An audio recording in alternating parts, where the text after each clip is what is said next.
அனைவருக்கும் கணித வணக்கம்.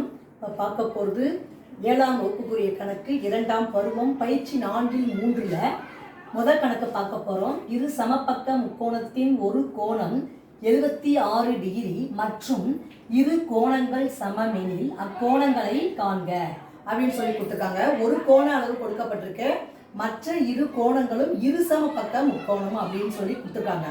அதாவது இரு கோணமும் சமமாக இருந்தால் அது இரு சமபக்க முக்கோணம்.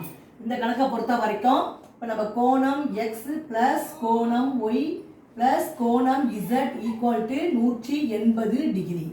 இப்போ கோணம் எக்ஸும் ஒய்யும் சமம். அப்போ நம்ம என்ன எழுதிக்கலாம்? கோணம் எக்ஸ் ஈக்குவல் டு கோணம் ஒய் ரெண்டும் சமம்.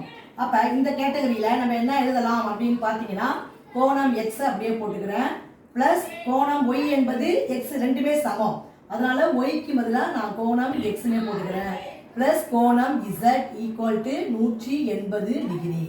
இப்போ 2x இருக்கு, 2x பிளஸ் இசட்டோடைய மதிப்பு 76 டிகிரி ஈக்குவல் டு 180 டிகிரி.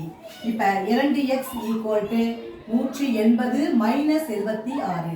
இதுலேருந்து கழிச்சோம்னா 0ல 10ல் 6 போனால் 4, இங்கே என்ன இருக்கும் 7, 7 போனால் 0, 104 degree. 2x equal to 104, x equal to 104 divided by 2. இது வகுத்தோம்னா 2 10, 2 2 4. அப்போ x ஈக்குவல் டு கோணம் x ஈக்குவல் டு 52 டிகிரி. கோணம் ஒய்யும் அதே தான் சமமாக வரும். கோணம் x ஈக்குவல் டு கோணம் ஒய் என்பதனால இதுவும் 52 டிகிரி. இப்போ பார்த்தீங்கன்னா இந்த இன்னொரு இசட்டுங்கிறது 76 டிகிரி வந்திருக்கு. இது மூணையும் கூட்டினால் 180 டிகிரி கிடைக்கும். புரிஞ்சுங்களா?